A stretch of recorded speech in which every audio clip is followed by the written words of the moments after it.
আসসালামু আলাইকুম দোস্ত, আমি কি এতই খারাপ, এতই অকৃতজ্ঞ তাই লোকের কাছে আমাকে এত বাঞ্ছনা লাঞ্ছনা শুনতে হয় কেন? আমি কি একবারেই ভালো না? লোকে আমাকে শুনে টিটকারি মারে, মজা করে কেন? এতই আমি অকৃতজ্ঞ? সারা কুল কায়নাত আদম সৃষ্টি, সারা দুনিয়ার বিশ্বের আদম সৃষ্টি এই মাটিরই তো তৈরি সব। এই সারা মানুষ, সারা বিশ্বের মানুষ মাটিরই তৈরি। আমিও তো সেই একই মাটির তৈরি, কি তাই না? তো তো সবারই থেকে আমার দেহটা নরম নরম বলে করা আছে।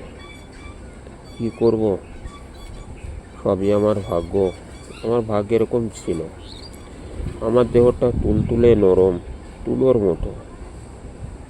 বন্ধুরা, দোস্তরা, যে যে আমাকে টাচ করতে চাও, দেখো আমার দেহ, যেখানে হাত দিয়ে দেখবা আমার নরম। সত্যি আপনাদের মতো শক্তপোক্ত শক্তিশালী দেহ আমার না।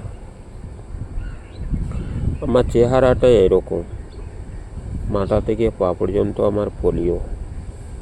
কিন্তু কি করব, আমার ভাগ্যেই ছিল। আমাকে লোকে ছোট করে দেখে, কিন্তু কেন? আমি এতিম বলে আজকে আমার মা বাপ কেউ নয়, কিন্তু আমার কি উপরওয়ালাও নয়? বন্ধুরা, দেখে বেশি বেশি করে একটু লাইক শেয়ার দয়া করে দিয়েন। কিন্তু দেখেন, এই দুনিয়ায় আমার কেউ নয়, আপন বলতে কেউ নয়। আজকে আমার নিজের লোকেরাই আমাকে ছোট করে, খুব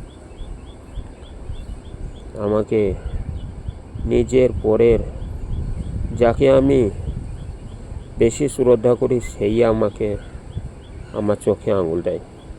কি করব, সবই আমার ভাগ্য। আমার ভাগ্যে এমনই দুঃখ ছিল, আমার কপালে এমনই দুঃখ ছিল, আমি নিজেই বুঝতে পারছি না। কিন্তু আমার চেহারাটা এরকম বলে, তাই বলে লোকে আমাকে টিটকারি মারে, মজা করে। কি করব বন্ধুরা, আমাকে